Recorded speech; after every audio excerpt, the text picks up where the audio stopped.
Diane Cooper stood on the stairs of her own $65 million private jet, but a pale white hand blocked her path. A cold voice cut through the morning air, "Ma'am, this aircraft is reserved for executives only." 14 minutes later, the entire flight crew would receive termination emails. But before that moment arrived, a chain of events would unfold that would change everything forever. Before we dive into this incredible story, drop a comment and let us know where you're watching from. If you believe nobody should face discrimination regardless of their success, hit that like button. Subscribe and turn on notifications because this story takes twists you won't see coming. Trust me, what happens next will leave you speechless. Now, let's rewind to where this all began. The alarm pierced the silence at 5 in the morning. Diane Cooper reached across the California king bed in her Atlanta penthouse, silencing the sound with a practiced motion. Through the floor-to-ceiling windows, the city sprawled below, lights twinkling like scattered diamonds against the pre-dawn darkness. She rose, padding barefoot across heated marble floors toward the bathroom, her mind already racing through the day ahead.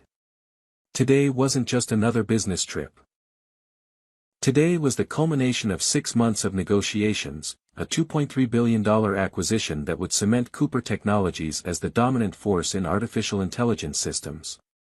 Her company had come so far from those early days in a cramped garage, and this deal would prove to everyone that she belonged at the table with the tech giants.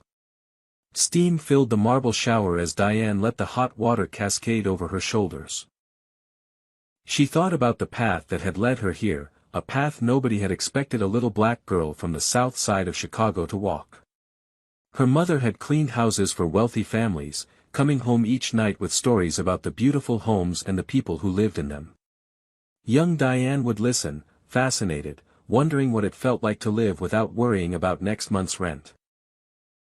Her father had worked double shifts at the factory, his hands permanently stained with grease, his back bent from years of hard labor. They had sacrificed everything to send her to a decent school, scraping together every dollar for her education. The guidance counselor had told her parents that technical careers weren't realistic for girls like her, that she should consider something more practical. That memory still burned. Stanford had been a culture shock. Diane was one of only 3 black students in her computer science program.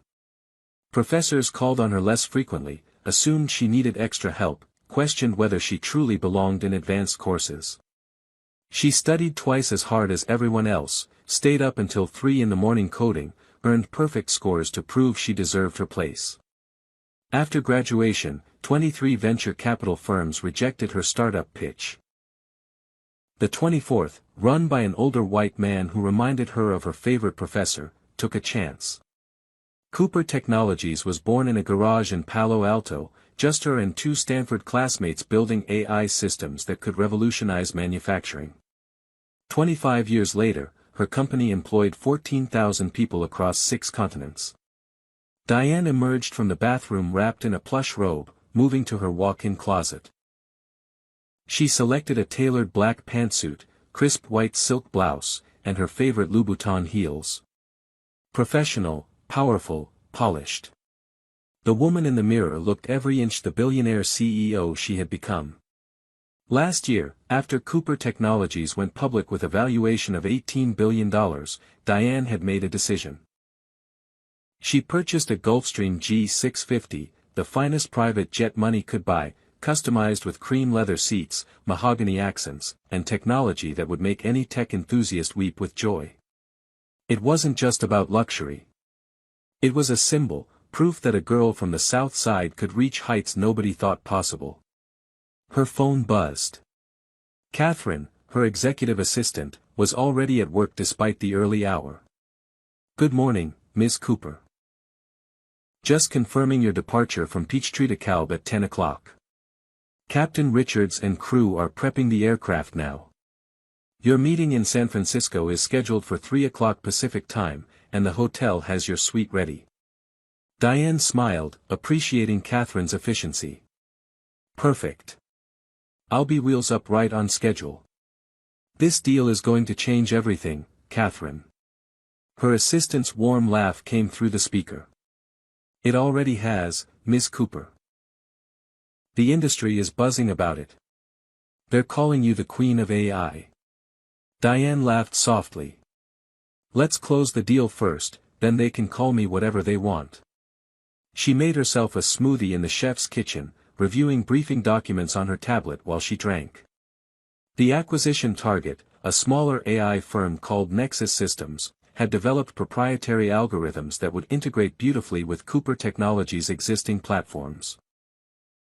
The founders were two brilliant young engineers, both eager to join forces with a company that had the resources to take their innovations global.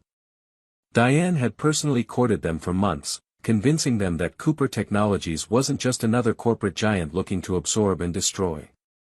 She promised autonomy, resources, and a shared vision of using artificial intelligence to solve real-world problems. At 8:30, Diane's driver pulled the Mercedes S-Class up to the building's private entrance. Marcus, who had been driving her for 7 years, greeted her with his usual warm smile. "Big day today, Miss Cooper." She slid into the back seat, breathing in the familiar scent of leather and subtle cologne. "The biggest, Marcus. If this goes well, we'll be celebrating for a week." The drive to Peachtree DeKalb Airport took 35 minutes through Atlanta's morning traffic. Diane answered emails, made 3 phone calls, and reviewed her presentation one final time. Everything was perfect. The numbers were solid, the terms were fair, and both legal teams had blessed the agreement. By sunset, she would own Nexus Systems, and Cooper Technologies would leap 5 years ahead of the competition. As the Mercedes approached the private aviation facility, Diane felt a flutter of excitement. She never tired of seeing her plane, that sleek silver bird with Cooper Technologies emblazoned on the fuselage in elegant script. The tail number, November 650 Delta Charlie, was visible from the road. Her plane. Her company. Her dream made manifest in aluminum and jet fuel. Marcus pulled up to the security gate, and Diane gathered her belongings. She had no idea that in the next hour, her perfect morning would shatter into 1,000 pieces, revealing truths about the world she thought she had conquered. The security gate at Peachtree DeKalb Airport gleamed in the morning sun, a pristine barrier between the public world and the realm of private aviation. Marcus stopped the Mercedes at the checkpoint, rolling down his window. A security guard emerged from the small building, clipboard in hand. Chuck Hensley had worked this gate for 12 years, priding himself on maintaining the exclusive nature of the facility. He approached the driver's side, then his eyes shifted to the back seat where Diane sat. His expression changed, subtle but unmistakable.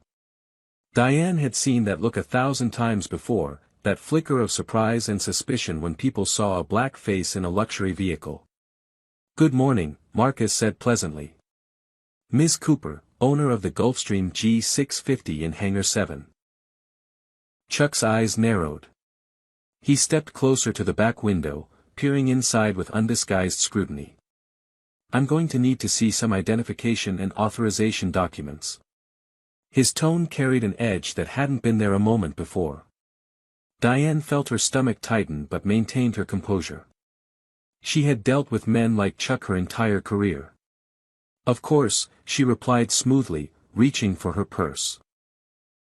She produced her driver's license and a laminated card identifying her as the registered owner of aircraft November 650 Delta Charlie. Chuck examined the documents with exaggerated care, holding them up to the light as if checking for forgeries. "This facility is for aircraft owners and their authorized guests," he said, his tone implying she might not understand this basic fact. Diane's jaw tightened. "I'm aware. As you can see from the documentation, I own the aircraft in Hangar 7. We're scheduled for departure at 10 o'clock. Chuck didn't hand back the documents. Instead, he walked back to his checkpoint building, taking her identification with him. Through the window, Diane could see him making a phone call, gesturing as he spoke. Minutes ticked by. Marcus caught her eye in the rearview mirror, his expression apologetic and angry on her behalf. Finally, Chuck returned, but instead of opening the gate, he leaned down to the window again. I'm going to need to verify this with the management office. There's been some confusion. Diane felt heat rising in her chest. Confusion about what, exactly? Chuck's face hardened. Ma'am, we get people trying to access this facility all the time. Folks who think they can just drive up and get on these planes. You sure you're in the right place? Maybe you're looking for the main terminal. The implication hung in the air like poison gas. Diane wasn't the right kind of person to be here. Her skin was the wrong color for this exclusive space. She pulled out her phone, keeping her voice level despite the rage building inside her. I'm going to call my assistant, Catherine Davis, who coordinates all my flight operations. She can confirm my identity and authorization. Chuck shrugged. Go ahead. Diane dialed Catherine's direct line, putting the call on speaker. Catherine answered immediately. Miss Cooper, is everything all right? Diane explained the situation, her voice tight with controlled anger. Catherine's response was sharp and professional. Sir, Diane Cooper is the owner and CEO of Cooper Technologies. She owns the Gulfstream G650 registered November 650 Delta Charlie. I personally coordinated this morning's flight with Captain Richards. If you need further verification, I can have our legal department contact your supervisor. The mention of lawyers seemed to penetrate Chuck's obstinacy. He handed back Diane's documents through the window, then walked to his booth and pressed the button to raise the gate. But he didn't apologize. He didn't acknowledge his error. His face remained set in lines of resentment as the Mercedes drove through. Diane watched him in the side mirror, seeing him shake his head as if disgusted by something. Marcus navigated the smooth private road toward the hangar area, but the excitement Diane had felt earlier was gone, replaced by a familiar bitter taste. I'm sorry you had to deal with that, Miss Cooper, Marcus said quietly. Diane stared out the window. It's fine, Marcus. Just another day. But it wasn't fine. It was never fine. No matter how much money she made, no matter how many companies she built, there would always be men like Chuck who saw her skin before they saw her achievements.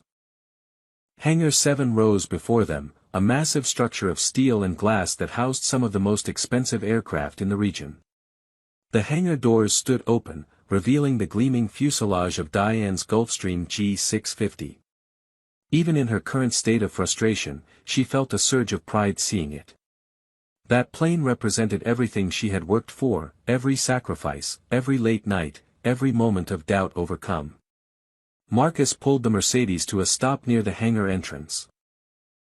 I'll get your bags, Miss Cooper. Diane stepped out of the car, straightening her jacket and squaring her shoulders. She would not let Chuck's ignorance ruin this day. She walked toward her aircraft, heels clicking on the polished concrete floor. The hangar smelled of jet fuel and cleaning products, sounds echoing in the cavernous space. Her plane sat like a silver sculpture, perfectly positioned, stairs already deployed for boarding. Everything appeared ready for departure. Then, from behind a fuel truck, a figure emerged running. Brian Kowalski, ground operations supervisor, sprinted toward her with an expression of alarm. Ma'am, stop right there. You can't be in here.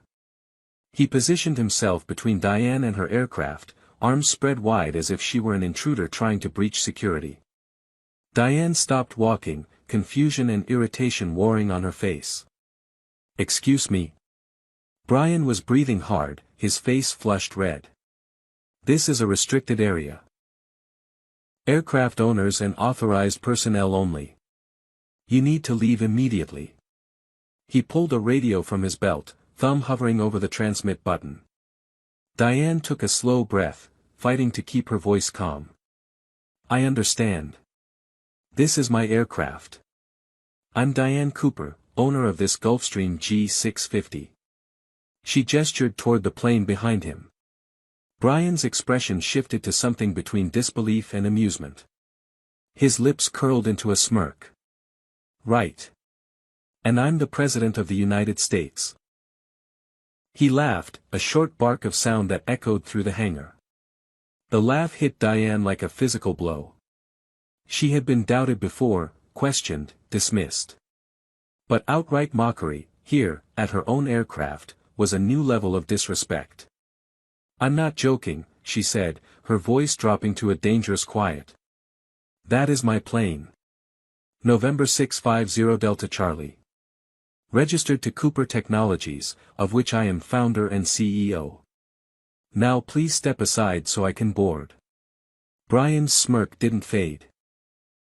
"Lady, I don't know what kind of game you're playing, but you need to leave before I call the police. We get people trying to sneak onto these planes all the time. You think you're the first person to make up some story?" Diane felt something crack inside her. She pulled out her phone, fingers moving with deliberate precision. She opened her photo app and began taking pictures of the aircraft, focusing on the tail number, the Cooper Technologies logo, the custom paint scheme she had personally selected. "What are you doing?" Brian demanded, stepping closer. "Documenting my own property," Diane replied, her voice ice-cold now.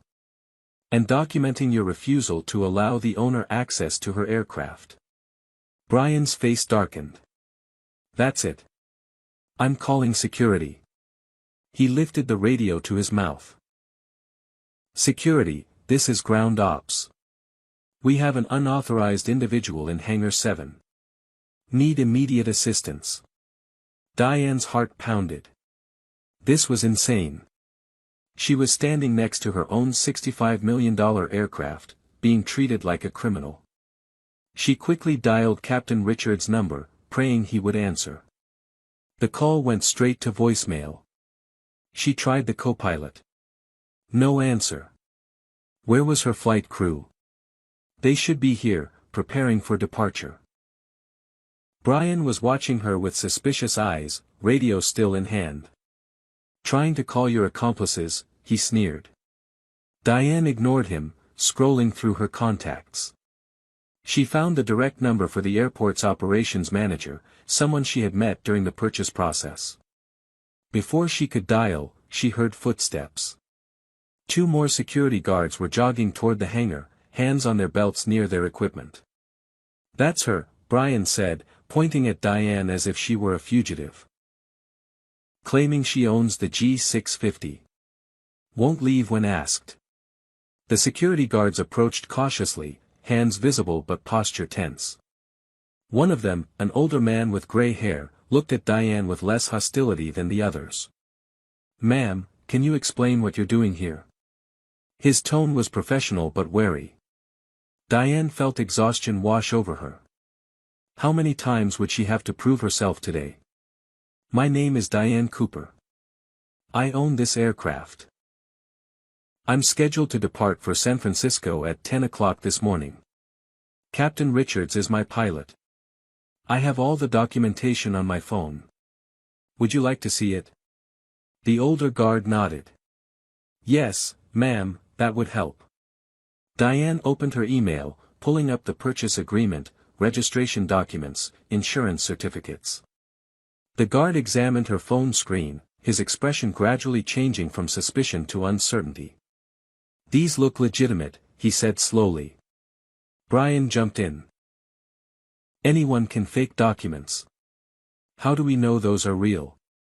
The older guard shot him a look. "These are pretty detailed to be fakes, Brian."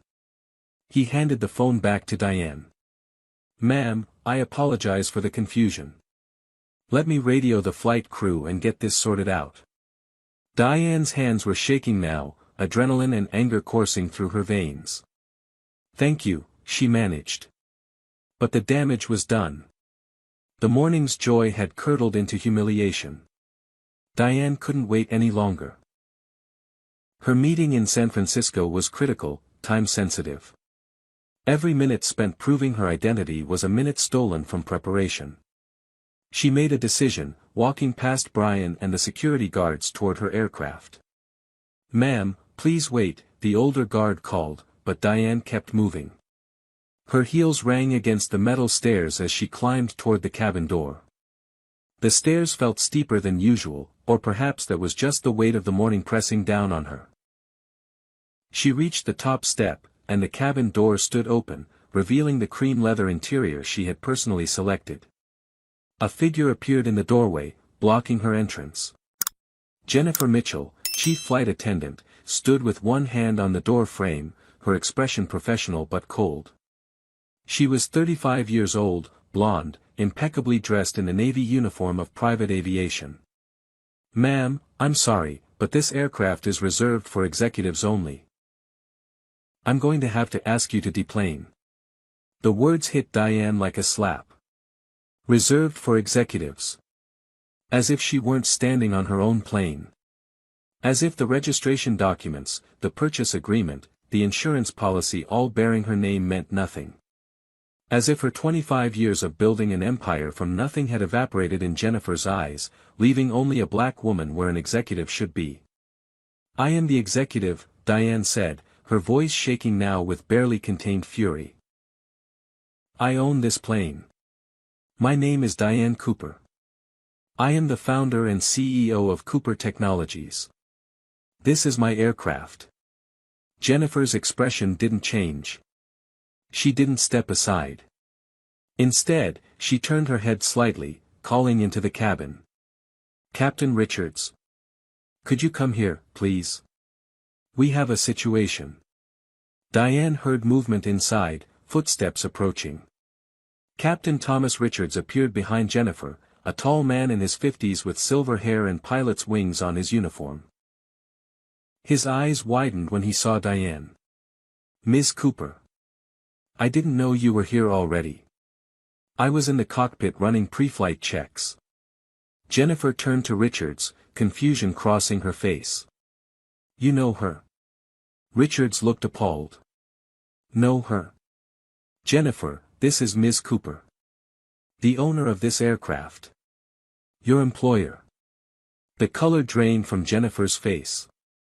She looked from Richards to Diane and back again, mouth opening and closing without sound. Behind them, the co-pilot appeared, followed by another flight attendant.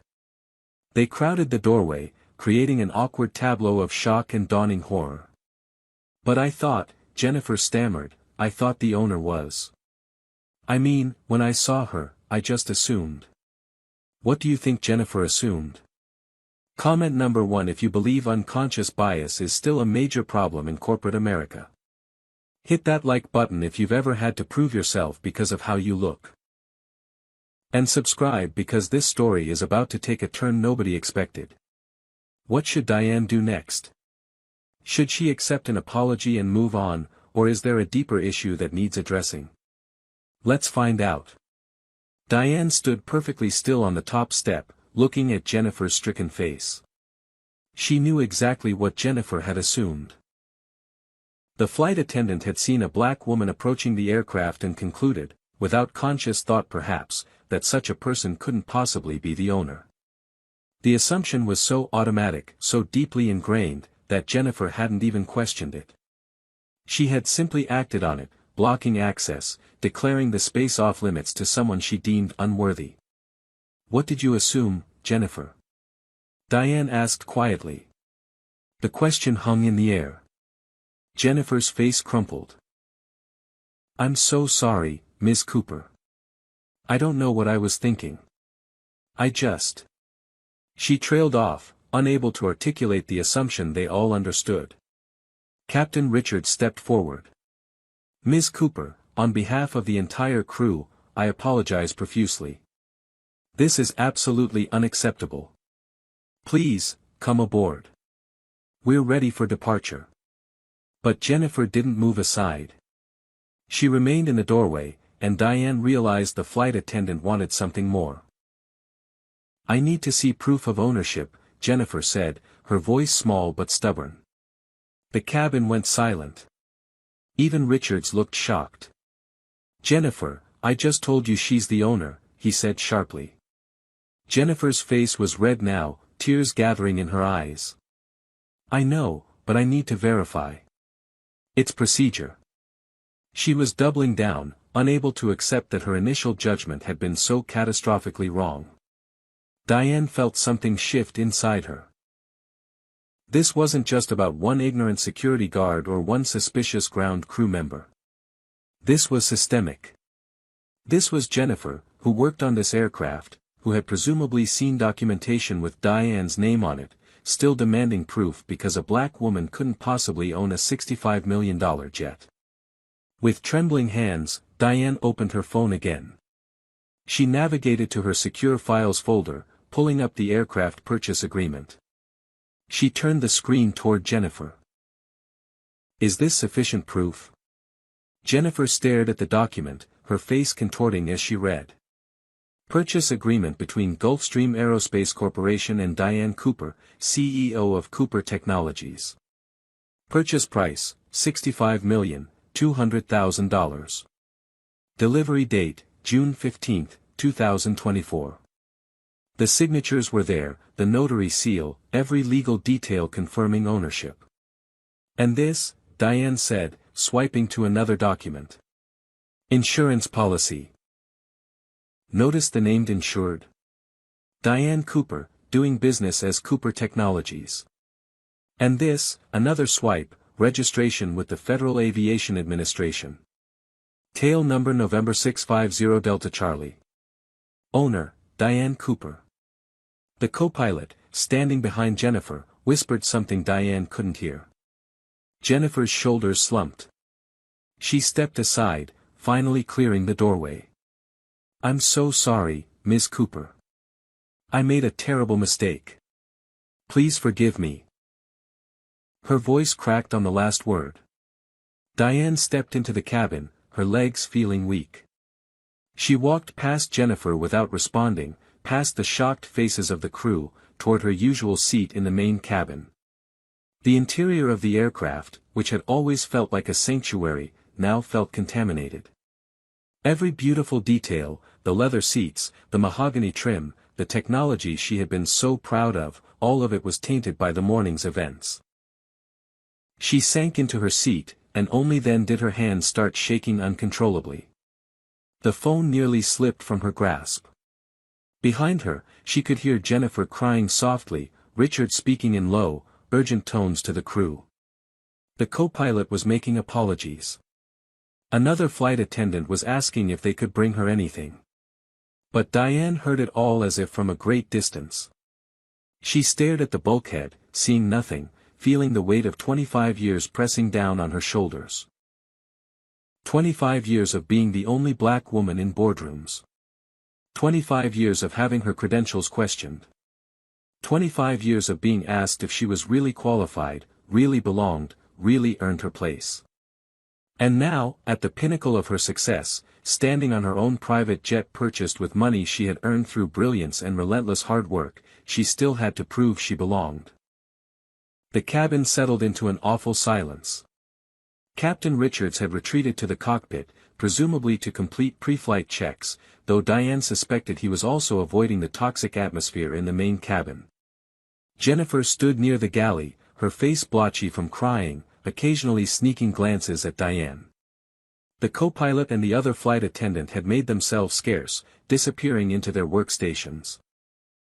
Diane sat in a cream leather seat, the finest money could buy, and felt none of the pride or joy she had anticipated for this flight. Instead, she felt exhausted. Bone-deep, soul-crushing exhaustion. She thought about her mother, coming home from cleaning houses, her hands raw from chemicals. Her mother had endured casual racism every day, slights and insults from the people whose toilets she scrubbed. She had smiled and said, "Yes, ma'am," and "No, sir," and swallowed her dignity because she needed the money to feed her children.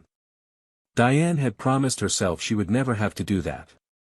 She would build something so successful, become so accomplished, that people would have no choice but to respect her.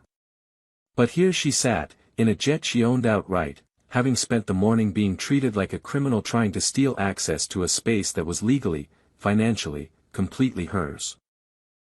Success hadn't protected her. Money hadn't shielded her. Even at the top, she was still just a black woman in spaces where black women weren't supposed to be. Her phone buzzed. A text from Catherine, "Everything okay?" Captain Richards usually confirms wheels up by now. Diane stared at the message, unsure how to respond. Was everything okay? No. Nothing was okay. She glanced at her watch, 10:14 in the morning. 44 minutes until her scheduled takeoff time, and she hadn't even begun to process the morning's events. Another buzz. This time, a calendar reminder, call Robert at 10:15. Robert Chen was Cooper Technologies' general counsel, her legal advisor and friend for 15 years. She had scheduled a pre-flight call to review final details of the Nexus Systems acquisition. Diane took a deep breath and dialed his number. Diane. Robert's cheerful voice filled her ear. Ready for your big day? The Nexus team is already assembled in San Francisco. They're eager to sign. Diane's voice came out flat. Robert, I need you to prepare termination letters. Silence on the other end. Then, carefully, termination letters for whom? Diane's eyes fixed on Jennifer, who was pretending to organize supplies in the galley. The entire crew of my aircraft. Captain Richards, the co-pilot, and both flight attendants. Effective immediately. Robert's intake of breath was sharp. Diane, what happened? She told him. Every detail, from Chuck at the security gate to Brian in the hangar to Jennifer at the cabin door. Her voice remained controlled, professional, but Robert could hear the pain underneath. When she finished, Robert was quiet for a long moment. This is discrimination, he finally said. Clear-cut, documented discrimination. We could pursue legal action against the airport, against individuals involved. Diane shook her head, though he couldn't see her. I don't want legal action against the airport. But I want my crew terminated. Today. Now. Diane, are you sure? Robert's tone was gentle. This is a big decision. Captain Richards is an excellent pilot. I'm not defending what happened, but terminating the entire crew will impact your operations. Finding a new crew will take time. Diane's jaw set. I'm completely sure. This isn't about revenge, Robert. This is about standards. These people work for me. They represent my company. If they can treat their employer this way, how do they treat other people? What does it say about Cooper Technologies if I allow this behavior to stand? Robert sighed. You're right. I'll draft the letters immediately. Do you want to deliver them personally? Email them to the crew while we're in flight, Diane said. Effective upon landing in San Francisco. I'll arrange alternative transportation back to Atlanta for them. Another pause. Diane, this is going to generate attention. Flight crew terminations always make waves in aviation circles. Are you prepared for that? Diane looked around the cabin, at the luxury that suddenly felt hollow. Let it make waves. Maybe it's time people understood that being wealthy, successful, and black doesn't protect you from racism. Maybe it's time this industry had a wake-up call. Robert's voice was firm when he responded. I'll have the letters drafted within the hour. And Diane? I'm sorry this happened. You deserved better. After ending the call, Diane sat motionless for several minutes. Jennifer had moved closer, hovering uncertainly. Finally, the flight attendant approached. Miss Cooper, can I get you anything? Coffee, water, perhaps some breakfast. Diane looked up at her, seeing the genuine distress in Jennifer's eyes. But she also saw something else, something Jennifer probably didn't recognize in herself, surprise.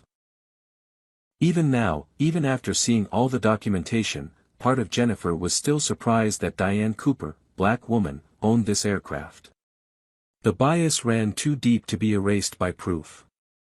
Nothing, thank you, Diane said quietly. Jennifer hesitated, then blurted out, Ms. Cooper, I'm truly sorry. I made an awful assumption. It was wrong, and I feel terrible. Diane met her eyes. Do you know what the worst part is, Jennifer? The flight attendant shook her head.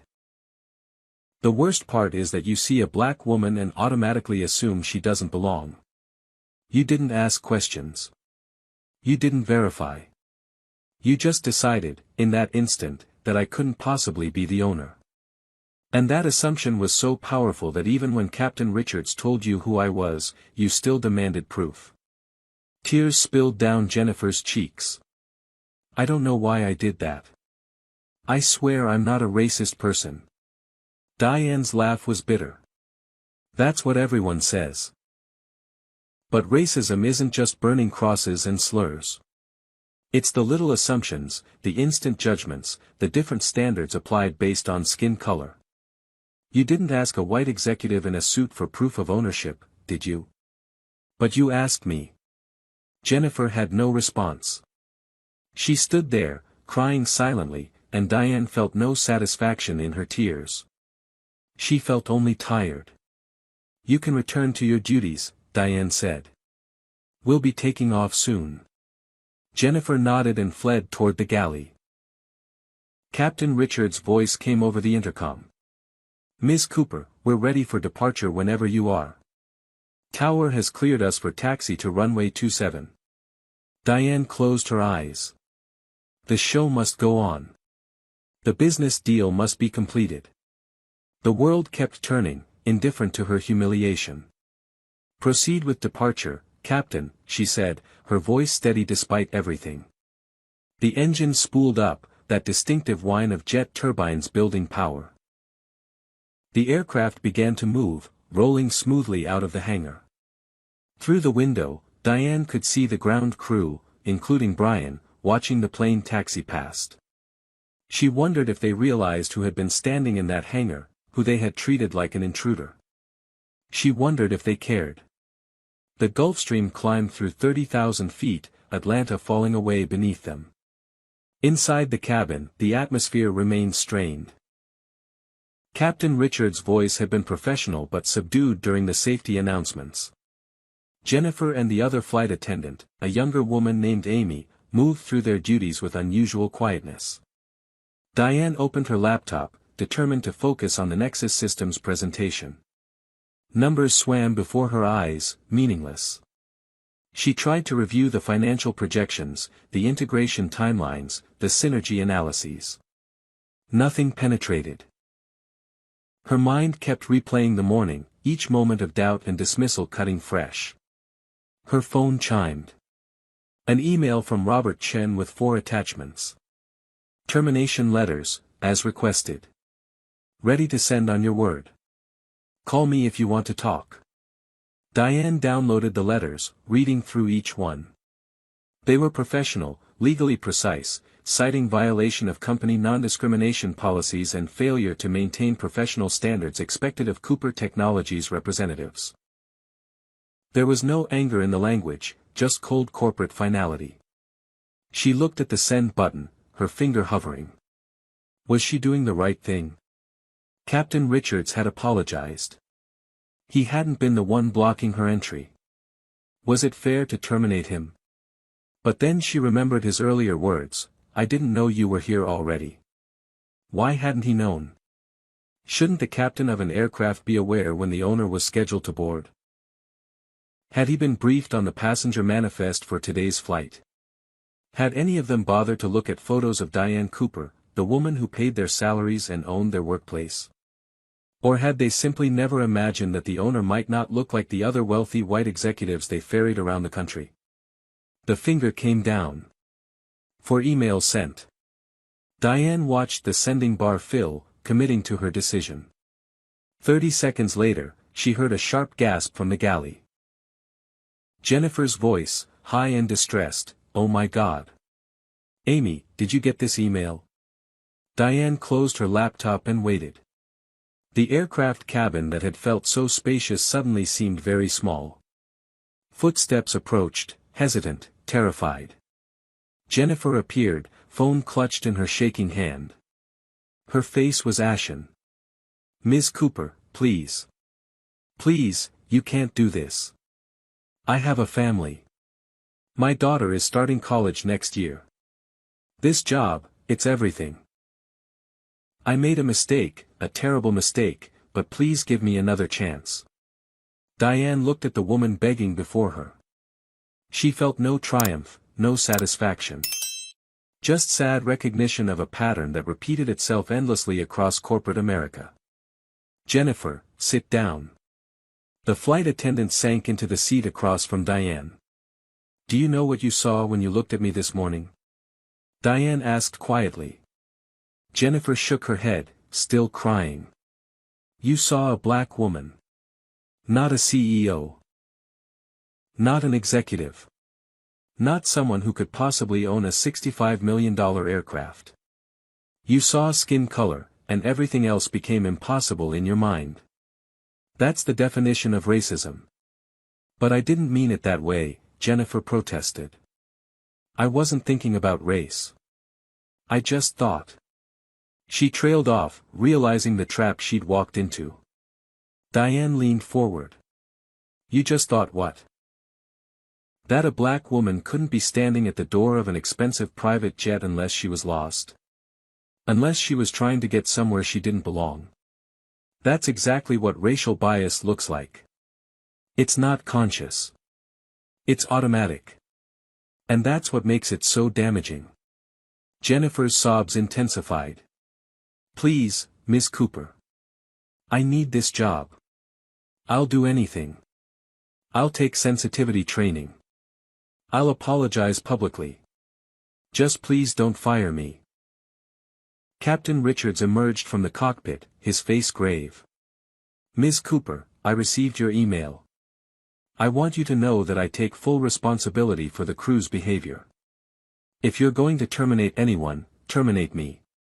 Jennifer and Amy and co-pilot Stevens don't deserve to lose their jobs over my failure to properly brief the crew. Diane studied him. What failure was that, Captain? Richard straightened. I should have shown the crew your photograph, provided background on you and your company.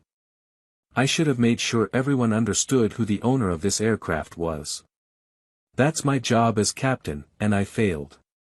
Why didn't you do those things? Diane asked. The question hung between them. Richards opened his mouth, closed it, struggled.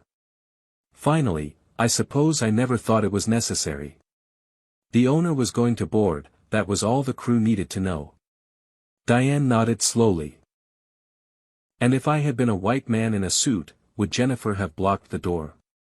Would she have demanded proof of ownership? Richards had no answer. The silence spoke volumes. The problem isn't just individual actions, Diane continued. It's the whole system of assumptions. You didn't think crew briefing about the owner was necessary because you assumed everyone would recognize me as legitimate. But that assumption only works in a world where executives look a certain way. Amy, the younger flight attendant, appeared from the galley. She had been crying too, her makeup streaked. Ms. Cooper, I know I'm probably fired too, but I want you to know something. 2 months ago, Jennifer and I were talking about you. I was excited because I'd read articles about Cooper Technologies. I thought it was amazing that our employer was a black woman who built her own company. Jennifer said, Amy's voice dropped, shame coloring her words. She said, I don't know how someone like that ends up owning a plane like this. I didn't challenge her. I should have. I'm so sorry. The revelation hung in the air like a grenade. Jennifer's face went from red to white. Amy, what are you doing? But Amy shook her head. I'm telling the truth. Ms. Cooper deserves to know. Jennifer, you've made comments before. About other passengers too. Remember the Johnson family? You said they probably rented the plane, that people like them usually don't actually own aircraft. Diane's eyes narrowed. People like them? Amy nodded miserably. The Johnsons are black. And Jennifer questioned whether they were the real clients or if they worked for whoever had chartered the plane. Captain Richards had to correct her. Richards shifted uncomfortably. That incident was addressed internally. Jennifer received a verbal warning. Diane looked at Jennifer with new understanding. So this wasn't your first time making racist assumptions. It was just your first time doing it to the actual owner. Jennifer was sobbing too hard to respond. Diane felt the last remnants of doubt fade away. This wasn't about one mistake. This was about a pattern of behavior, a worldview that placed black people in a subordinate category by default. "The termination stand," she said firmly. "Captain Richards, I appreciate your willingness to take responsibility, but each member of this crew is accountable for their own actions. Jennifer made a choice this morning. She's made similar choices before. The consequences are deserved." The flight continued in miserable silence. Diane returned to her laptop, forcing herself to focus on the upcoming meeting. She would not let this ruin the biggest business deal of her career. But even as she reviewed slides and rehearsed talking points, part of her mind was already composing a different message. When the Gulfstream landed at San Francisco International Airport, Diane gathered her things. The crew stood near the door, a somber receiving line.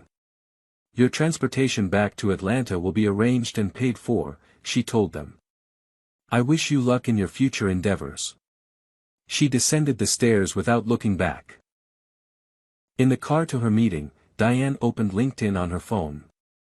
Her profile photo stared back at her, professional and confident. She began typing, "Today I was denied boarding my own $65 million private jet because my flight crew couldn't believe a black woman could be the owner. Despite showing documentation, despite the aircraft bearing my company's name, despite every possible proof of ownership, I was treated as if I didn't belong. This is what success looks like when you're black in America. Even at the top, you're still proving yourself. Even when you own the plane, someone will question your right to board it. This needs to change." She attached a photo of the termination emails, redacting identifying information. Her thumb hovered over the post button. This would go public. This would generate controversy. Was she ready for that? She pressed post. The LinkedIn post went live at 2:15 Pacific Time. Diane was in the conference room with the Nexus Systems founders when her phone started buzzing incessantly. She silenced it, focusing on the presentation, on the eager young faces across the table. The acquisition discussion went brilliantly. The Nexus founders loved her vision, the financial terms were accepted without negotiation, and by 4:30, lawyers were drawing up the final paperwork. Diane excused herself to the restroom, finally checking her phone. 300 notifications. 600. 1,000. The numbers kept climbing. Her LinkedIn post had exploded. Comments flooded in. "This is absolutely unacceptable. Thank you for speaking out. I've experienced similar bias in my career. But also, maybe there was just confusion. Seems like an overreaction to fire everyone. What about due process?" Diane scrolled through, seeing the predictable divide. People who had experienced discrimination understood immediately. People who hadn't questioned whether the story could really be true. Several major media outlets had picked up the story. CNN's breaking news alert: tech billionaire claims racial discrimination on her own private jet. Forbes published an article within an hour: Diane Cooper goes public after being denied access to her own aircraft. The Wall Street Journal was more measured. Cooper Technologies CEO reports incident with flight crew, questions raised about diversity in private aviation. By evening, the story had reached network television. Diane sat in her hotel suite, watching herself become a national news story. NBC Nightly News led with it: "A shocking case of alleged discrimination has rocked the private aviation world." The anchor narrated the incident, showing photos of Diane, the Gulfstream, and Cooper Technologies headquarters. They had contacted the aviation facility for comment. A spokesperson said, "We are investigating the incident thoroughly and take all allegations of discrimination seriously." Empty corporate language. Diane knew how these investigations went. Everyone would be very concerned, very apologetic, and ultimately nothing would change. Her phone rang. Catherine. Ms. Cooper, your office is being flooded with media requests. CNN wants you on air tonight. Good Morning America wants you tomorrow. Everyone wants to interview you. Diane rubbed her temples. No interviews tonight. I'm exhausted. Schedule something for tomorrow afternoon, after I'm back in Atlanta. She paused. Catherine, check the company's social media. How are people responding? Catherine's typing was audible. Mixed. Your supporters are very vocal. But there's also significant pushback. Some people are criticizing the terminations as too harsh. Others are questioning whether the incident happened as you described. And, Catherine hesitated, some of the responses are overtly racist. We're deleting those and blocking users, but they keep coming. Diane wasn't surprised. Speaking out about racism always brought the racists out in force. Her email dinged. A message from Jennifer Mitchell, subject line, please read. Diane almost deleted it without opening, but curiosity won. The email was long, rambling, apologetic.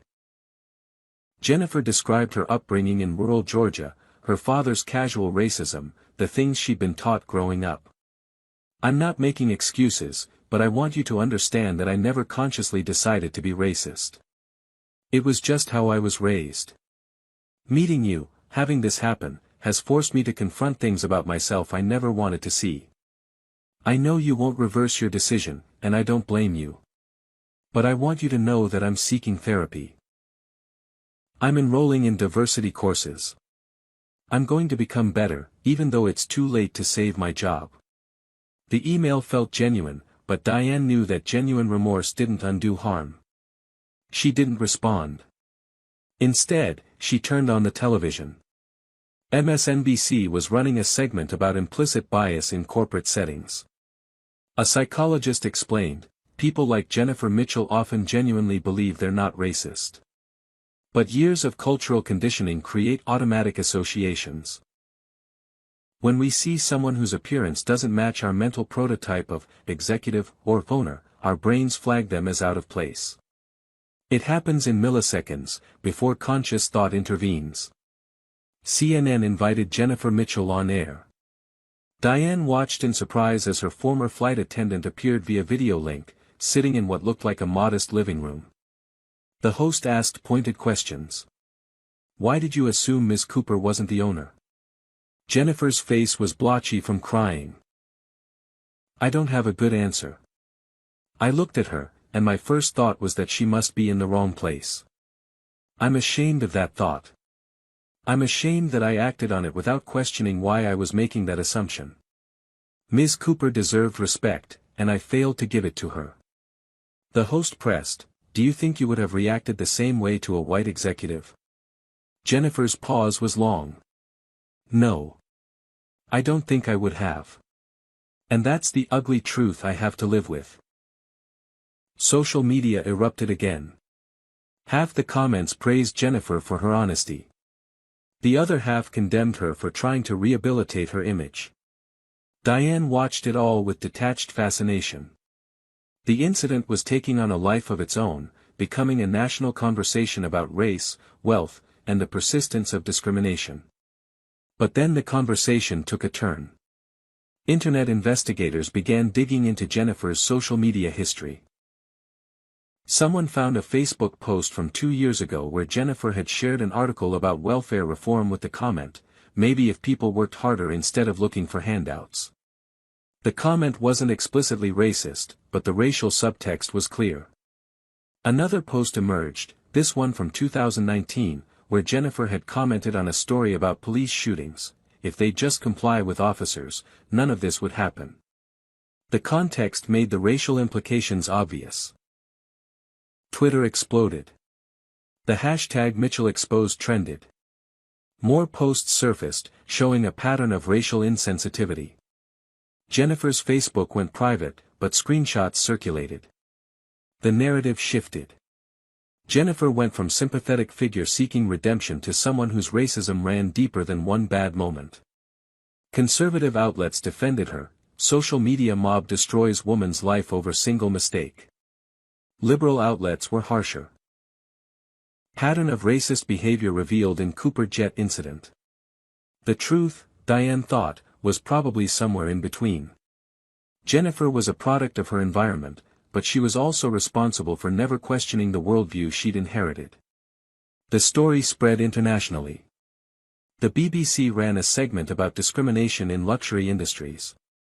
Al Jazeera connected it to broader patterns of racial inequality in America. Even Japanese and Korean news outlets picked it up, fascinated by the contradiction: a black billionaire denied access to her own property. Diane's inbox filled with speaking invitations. The NAACP wanted her as keynote speaker. Corporate diversity conferences offered substantial fees. Universities requested her presence. Everyone wanted a piece of the story, wanted to be associated with her stand against racism. But the most surprising email came from the FAA, the Federal Aviation Administration. Ms. Cooper, we would like to discuss the incident and explore whether new training requirements for private aviation personnel might be warranted. Your experience highlights potential gaps in our industry's approach to diversity and inclusion. Would you be willing to participate in an advisory capacity? Diane read the email 3 times. This was unexpected. The government agency that regulated aviation was reaching out, suggesting systemic changes. Maybe, just maybe, something good could come from this nightmare.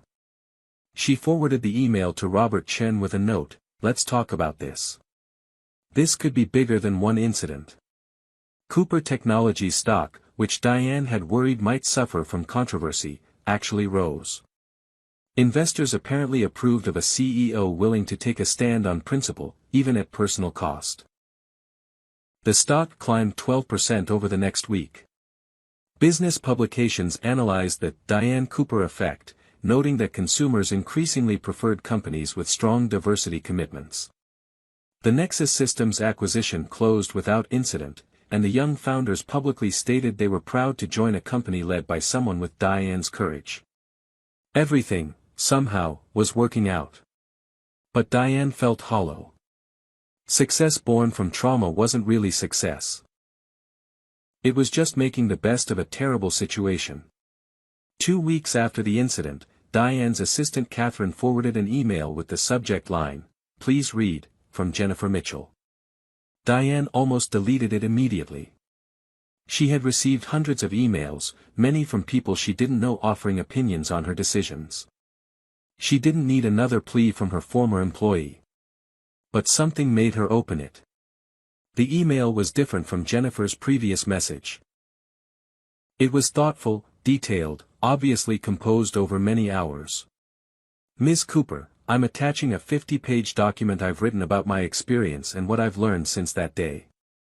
I'm not asking for forgiveness or for my job back. I'm sharing this because I think it might be useful, either to you or to others trying to understand how good people can do terrible things. Diane downloaded the attachment skeptically. The document was titled Unlearning Racism, A Personal Journey.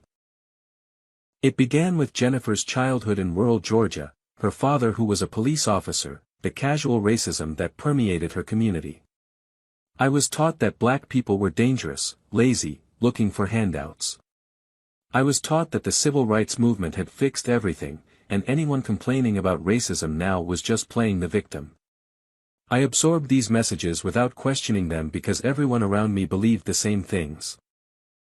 The document continued through Jennifer's education, her entry into the aviation industry, her encounters with passengers of different races. She documented moments where she had made assumptions, where she had provided worse service to black passengers, where she had questioned whether certain people belonged on private jets. I told myself I was just being cautious, just following procedures. But I never applied those same procedures to white passengers. The most painful section described the day of the incident. Jennifer walked through her thought process minute by minute. When I saw Ms. Cooper approaching, my immediate thought was, she's in the wrong place. Not, let me check the manifest or let me ask if I can help her.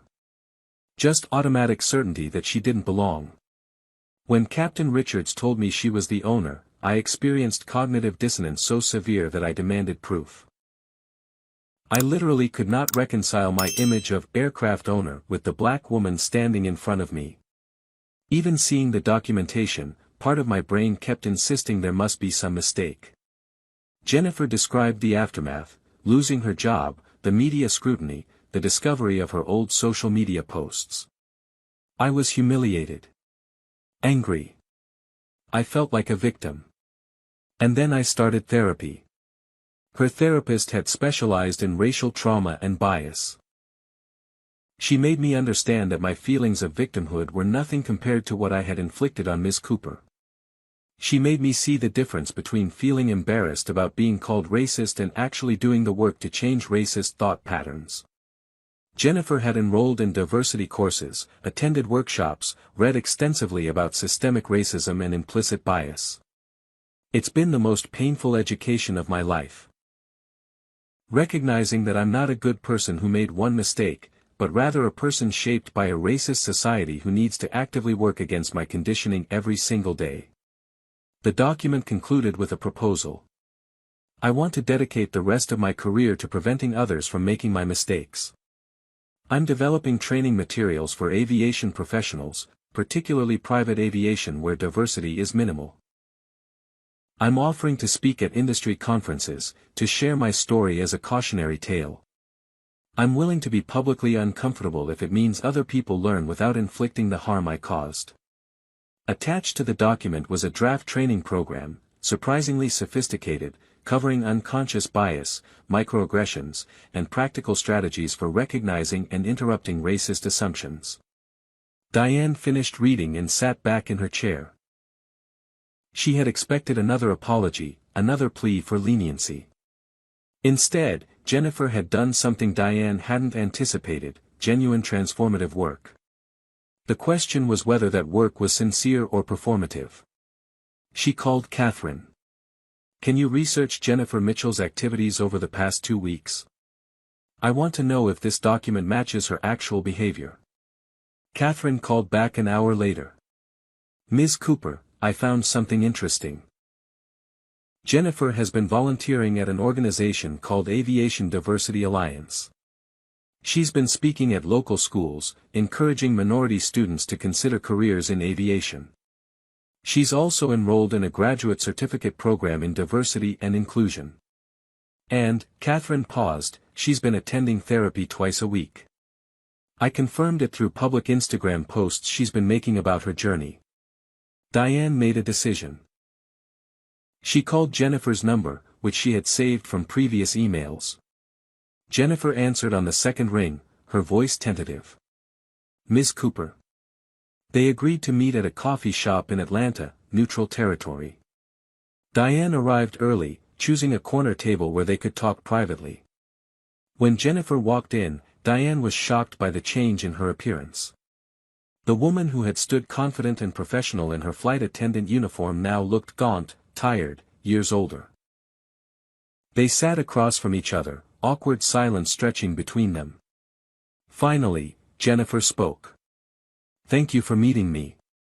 I didn't expect you to respond to my email at all. Diane studied her former employee. Your document was impressive. The question is whether you mean it or whether this is image rehabilitation. Jennifer's eyes filled with tears, but she blinked them back. I deserve your skepticism. If someone had told me a month ago that I was racist, I would have been offended. I would have listed all the reasons I couldn't possibly be racist. I have black friends. I voted for Obama. I don't use slurs. But none of that matters if my actions perpetuate racism. She pulled out her phone, showing Diane her therapy notes app. My therapist has me documenting every time I make an automatic assumption about someone based on their appearance. Yesterday alone, I caught myself doing it 4 times. A Latino man in expensive clothes, I assumed he was a drug dealer. An Asian woman driving slowly, I assumed she was a bad driver. A young black man with his pants sagging, I assumed he was dangerous. None of those assumptions were based on actual evidence. They were based on stereotypes I've internalized. Why are you telling me this? Diane asked. Jennifer met her eyes. Because you deserve to know that I'm not fixed. I'm not cured. Unlearning 40 years of conditioning doesn't happen in 2 weeks. But I'm committed to the work. Every day, for the rest of my life, I'm going to question my assumptions. I'm going to make mistakes, but I'll own them and learn from them. She hesitated. Ms. Cooper, I don't expect you to forgive me. I don't expect you to hire me back or even speak to me again after today. But I wanted you to know that what you did changed my life. Losing my job, facing public humiliation, it destroyed my comfortable illusions. You forced me to see myself clearly, and that gift, as painful as it is, might save me from causing more harm. Diane sipped her coffee, processing this. She thought about her own experiences with racism, the countless times people had made assumptions about her capabilities, her worth, her right to occupy certain spaces. She had spent years angry at those people, dismissing them as irredeemable. But here sat Jennifer, genuinely trying to change. I can't give you your job back, Diane said slowly. That bridge is burned. But, she paused, an idea forming, maybe there's something else we can do. Jennifer looked up, hope and fear warring on her face. What do you mean? You mentioned developing training materials. I have connections in the aviation industry. So does Cooper Technologies. What if we partnered to create something systematic? A comprehensive program addressing unconscious bias in private aviation? Jennifer's eyes widened. You would work with me? After what I did? Diane leaned forward. Not with you as an employee. As a partner in this specific initiative. You bring the insider perspective, the cautionary tale, the training materials you're developing. I bring resources, industry connections, and lived experience of discrimination. We create something that might actually change the industry. Jennifer was crying openly now. I don't know what to say. Why would you do this? Diane's voice was firm. Because change requires both accountability and redemption. You've been held accountable. You lost your job, faced public consequences. But if we leave it there, you're just another cancelled person who disappears. The industry doesn't learn anything systemic. But if we turn this into something constructive, if we use your transformation as a teaching tool, maybe we prevent the next incident. Maybe the next black CEO doesn't have to stand at her own airplane door proving she belongs. The idea grew as they talked. They would call it the Clear Skies Initiative. It would provide mandatory training for all private aviation personnel about unconscious bias, microaggressions, and the importance of treating every passenger with dignity regardless of their appearance. Jennifer would be the face of it, sharing her story, demonstrating that change is possible. Diane would provide funding and industry credibility. Over the next week, they developed a formal proposal. Robert Chen helped with the legal structure, creating a non-profit organization.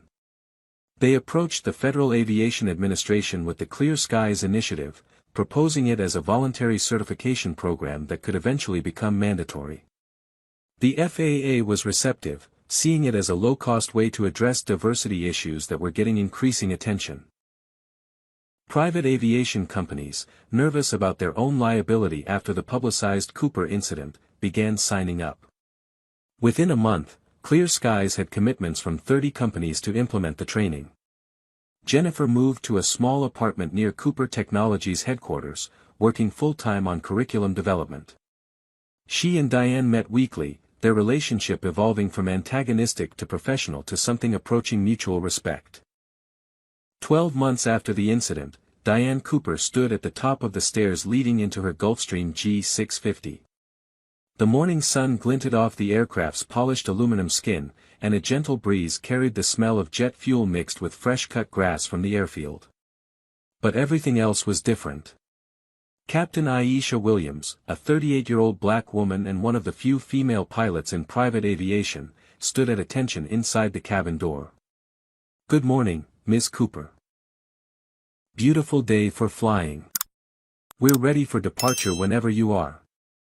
Her voice was warm, professional, genuinely welcoming. Diane smiled and stepped aboard. The new crew represented a deliberate choice. After the terminations, Diane had worked with an aviation recruiting firm specializing in diverse candidates. Captain Williams had been flying corporate jets for 15 years but had never been considered for elite private aviation positions. The first officer was Luis Rodriguez, a talented Latino pilot who had faced similar barriers. The flight attendants were Keiko Tanaka, a Japanese-American woman with hospitality experience, and James Morrison, a gay black man who brought both professionalism and warmth to passenger service. Together, they created an environment where Diane felt genuinely respected, not because she was the owner, but because respect was their default setting for every passenger. As Diane settled into her seat, Keiko approached with a warm smile. "Ms. Cooper, we have your favorite coffee ready, and I've prepared the breakfast you requested. Is there anything else you'd need for the flight to Denver?"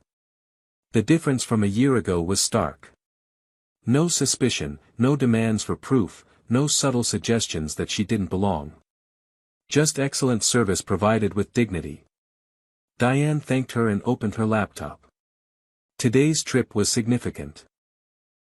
The Clear Skies Initiative was hosting its first national conference, and Diane was delivering the keynote address. Over the past year, the program had exceeded every expectation. 10,247 aviation professionals had completed Clear Skies training. The program had expanded beyond private aviation to include commercial airlines, airport personnel, and even aerospace manufacturers. Jennifer Mitchell had become an unexpectedly effective spokesperson, traveling the country to share her story at industry conferences. Her presentations were powerful precisely because she didn't shy away from her failures. She stood on stages and said, "I was racist. I hurt someone through my biases. And I'm spending my life making sure others don't repeat my mistakes." The vulnerability was compelling. People who might have dismissed diversity training as politically correct nonsense found themselves moved by Jennifer's genuine transformation. The media coverage had been extensive. The New York Times ran a feature, "From Fired Flight Attendant to Diversity Advocate, One Woman's Journey." CNN did a follow-up segment a year after the original incident, showing how both Diane and Jennifer had turned trauma into positive change. The Wall Street Journal published an analysis of Clear Skies' business impact, noting that companies with certified personnel reported higher customer satisfaction and fewer discrimination complaints. The program was working, creating measurable change in an industry that had been overwhelmingly white and male since its inception. But the success went beyond aviation. Other industries had reached out, asking if Clear Skies could adapt its training for healthcare, finance, hospitality. The nonprofit was considering expansion, creating industry-specific modules while maintaining core principles. As the Gulfstream reached cruising altitude, Diane opened her email. A message from Jennifer waited in her inbox. The subject line read, "1-year anniversary." Diane clicked it open. "Ms. Cooper, 1 year ago today, I made the worst mistake of my life. I stood in the doorway of your aircraft and told you that you didn't belong there.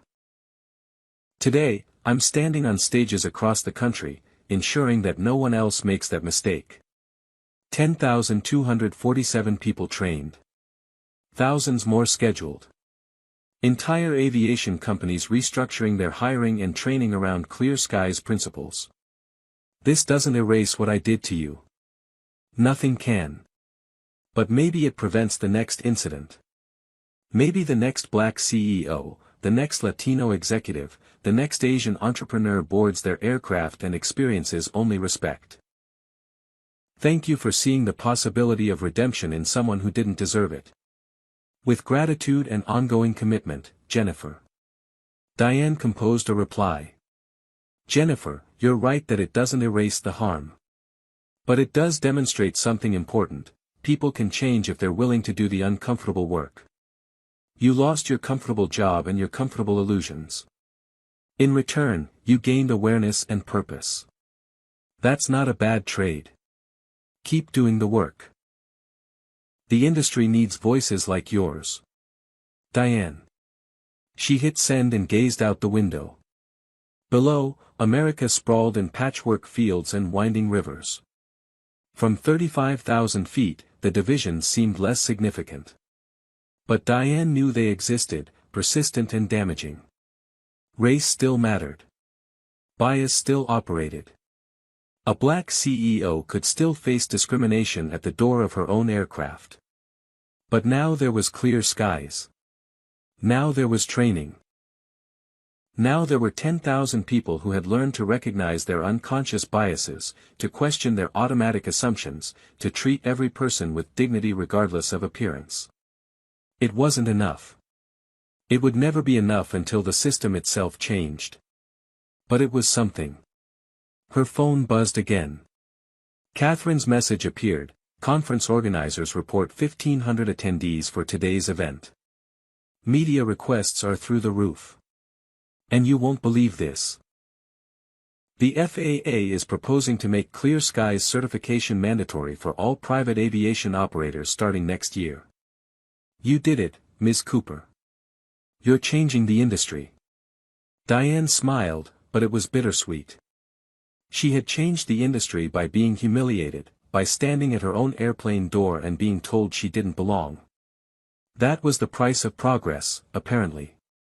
Black pioneers always paid in dignity for the inches of ground they gained. She thought about her mother, cleaning other people's houses. She thought about her father, bent over factory machinery. They had paid too, in different ways. Maybe every generation paid until enough accumulated change finally shifted the culture. The Gulfstream began its descent into Denver. Diane closed her laptop and looked around the cabin. This space, which had felt contaminated a year ago, now felt peaceful. Captain Williams' voice came over the intercom, professional and assured, guiding them toward landing. Luis Rodriguez was visible through the cockpit door, managing the controls with practiced expertise. Keiko and James moved through the cabin, ensuring everything was secured for landing. This was what aviation should look like, Diane thought. Diverse, professional, welcoming to everyone. The plane touched down smoothly, taxied to the private aviation terminal. As the engine spooled down, Diane prepared for the day ahead. She would speak to 1,500 people about that morning a year ago. She would talk about standing at her own airplane door, being denied entry, having to prove her right to occupy space she owned. She would talk about the pain, the anger, the exhaustion of perpetual proof. But she would also talk about clear skies, about Jennifer's transformation, about the 10,000 trained personnel and the thousands more to come. She would talk about change being possible when we demand it, when we refuse to accept discrimination as inevitable.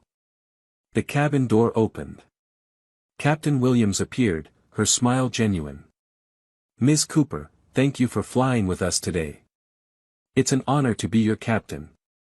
Diane gathered her things, paused at the door. Captain Williams, the honor is mine. Keep flying. The industry needs more pilots who look like us. She descended the stairs into bright Colorado sunshine. A car waited to take her to the convention center.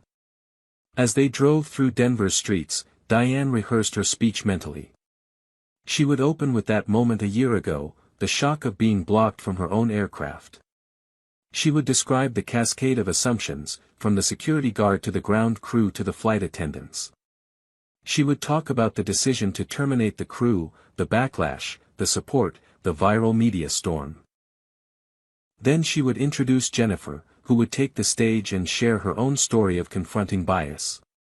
Together, they would demonstrate that accountability and redemption could coexist, that cancellation and growth weren't mutually exclusive. The conference hall was packed. Diane stood backstage, hearing the murmur of 1,500 conversations. Jennifer stood beside her, nervous but resolute. Ready for this? Diane asked. Jennifer nodded. As ready as I'll ever be. Thank you again for this opportunity. For believing change was possible. Diane squeezed her shoulder. You did the hard work. I just provided the platform. They walked on stage together to thunderous applause. Diane approached the podium, looking out at the sea of faces.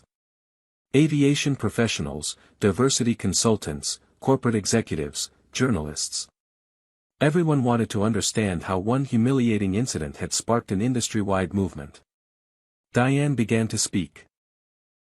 14 months ago, I stood at the door of my own $65 million private jet and was told I didn't belong there. Today, I stand here to tell you that incident changed everything. Not just for me, but potentially for everyone who follows. Because we decided that one moment of discrimination wouldn't be swept under the rug, wouldn't be minimized, wouldn't be forgotten. We turned it into clear skies. We turned pain into purpose. And now, 10,000 people are better equipped to recognize and interrupt their biases. The speech lasted 40 minutes. Diane shared every detail, held nothing back. She talked about the shame, the anger, the exhaustion. She talked about the decision to terminate the crew, the criticism she faced, the vindication when Jennifer's past social media posts revealed a pattern. Then she introduced Jennifer, who walked to the podium with visible nervousness. The audience fell silent. Jennifer spoke for 30 minutes, her voice shaking at times but never wavering. She described her childhood conditioning, her unexamined assumptions, the moment she blocked Diane's entry and couldn't comprehend that a black woman could own the aircraft. She described losing her job, the public humiliation, the painful therapy sessions that forced her to confront her racism. I'm not asking for sympathy, Jennifer said. I'm asking for understanding. Because I believe most people carry similar biases. The difference is whether you're willing to examine them honestly and do the work to change. When she finished, the audience stood and applauded. Diane joined Jennifer at the podium, and together they took questions. Someone asked whether aviation had improved in the past year. Diane smiled. Ask me in 5 years. Real change takes time. But yes, I see differences. More diverse hiring. More awareness training.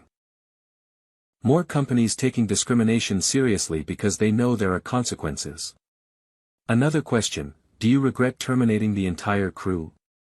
Some people think it was too harsh. Diane's expression hardened. I don't regret it. Accountability matters. Actions have consequences. If I had quietly accepted apologies and moved on, what message would that send? That discrimination is tolerable if you say sorry? No. Real change requires real consequences. The conference continued for 2 more days. Workshops on unconscious bias, panels on diversity in aviation, networking sessions connecting minority professionals with industry leaders.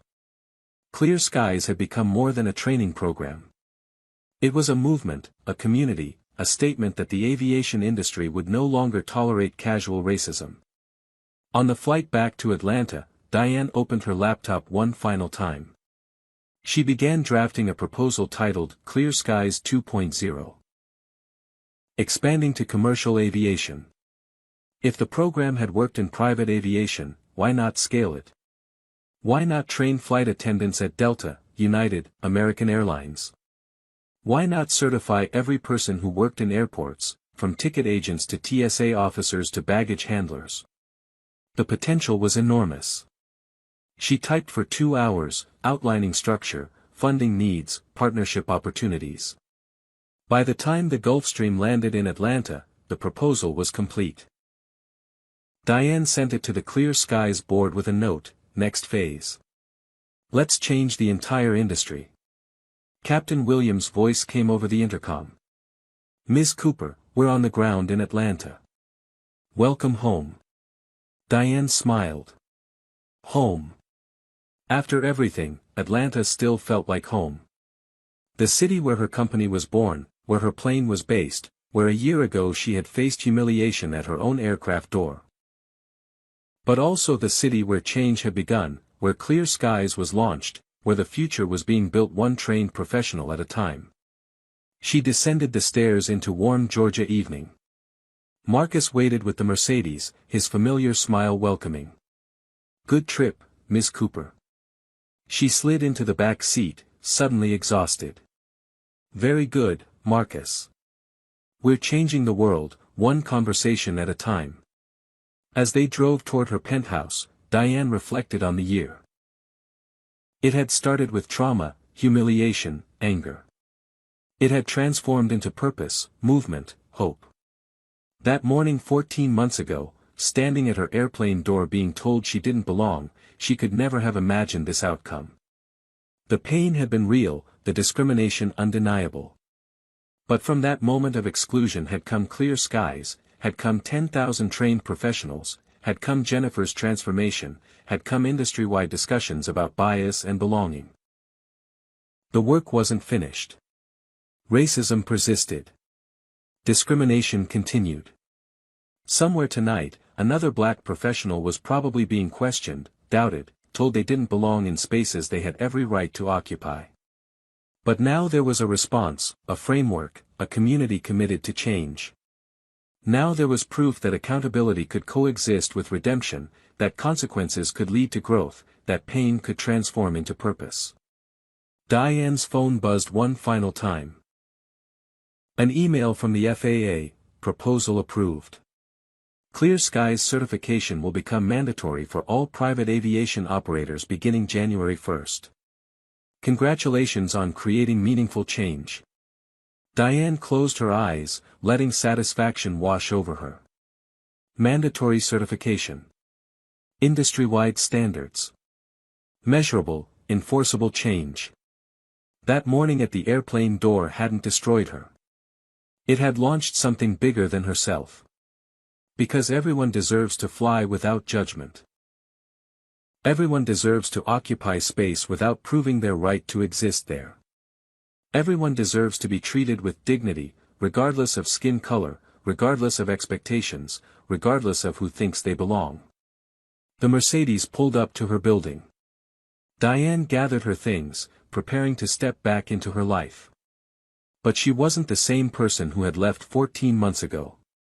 She was stronger, more purposeful, more committed to justice. The airplane door incident had tried to diminish her. Instead, it had revealed her power to create change that would outlast any individual slight. So what do you think about Diane's journey? Have you ever faced a situation where you had to prove yourself because of assumptions others made about you? Drop a comment and share your experience.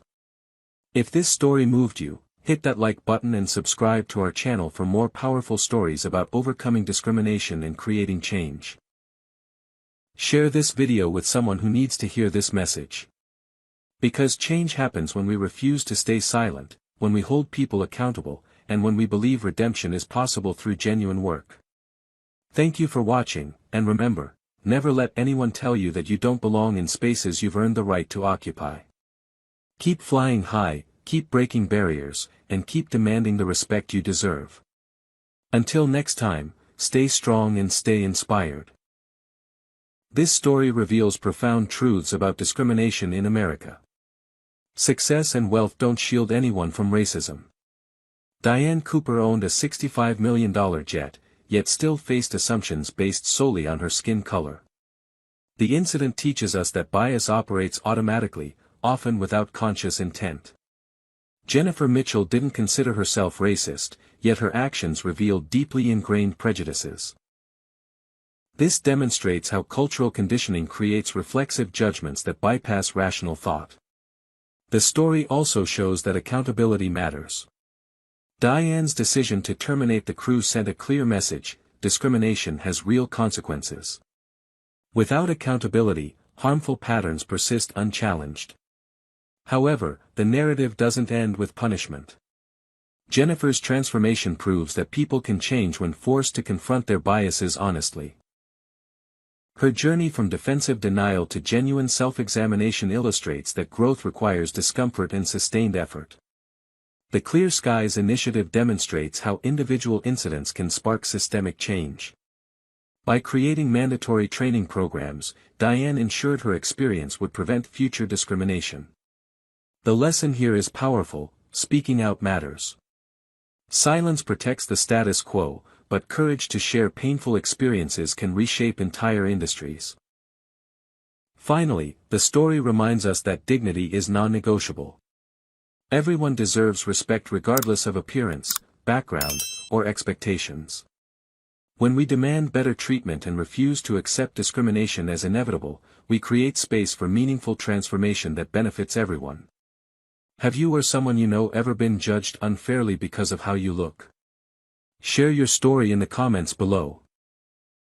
Do you think Diane made the right decision firing her entire crew, or was it too harsh? Comment your thoughts. If you believe everyone deserves to be treated with dignity and respect regardless of their race, hit that like button right now.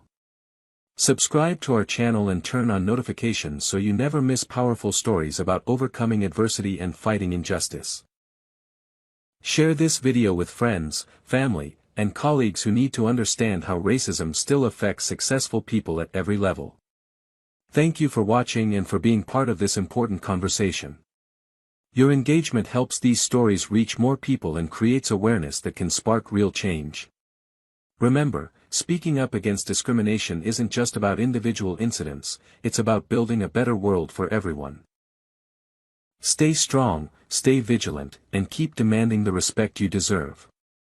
Until next time, keep breaking barriers and never let anyone tell you where you don't belong.